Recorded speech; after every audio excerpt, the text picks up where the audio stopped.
नागपूरच्या एका छोट्या खोलीत राहणारी अनन्या. ती UPSC आणि नेट दोन्हींची तयारी करत होती. भिंतीवर एकच वाक्य लिहिलं होतं, मला रँक नाही, माझी ओळख निर्माण करायची आहे.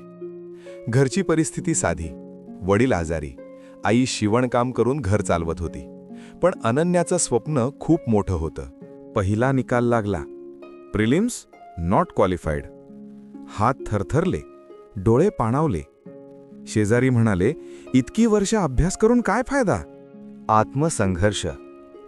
त्या रात्री अनन्या रडली, पण दुसऱ्या दिवशी सकाळी तिने पुस्तक पुन्हा उघडलं. खूप मोठ्या नोट होत्या. रिव्हिजन कमी होत होतं. आन्सर रायटिंग सराव नव्हता.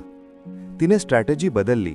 शॉर्ट नोट्स तयार केल्या, डेली मॉक टेस्ट सुरू केल्या आणि सर्वात महत्त्वाचं, तिने स्वतःवर विश्वास ठेवायला सुरुवात केली.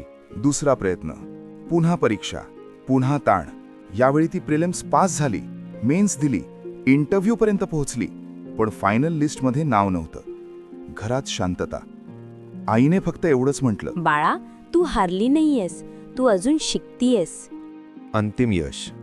तिसरा प्रयत्न. ती आधीपेक्षा जास्त शांत होती, कारण आता तिला माहीत होतं, यश फक्त रँक नसतं, यश म्हणजे स्वतःची वाढ. निकाल लागला. अनन्या जाधव AIR 92.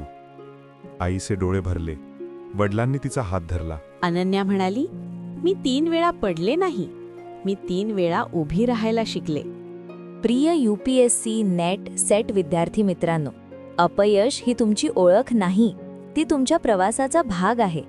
लोक रँक बघतात, पण आयुष्य तुमची जिद्द बघतं.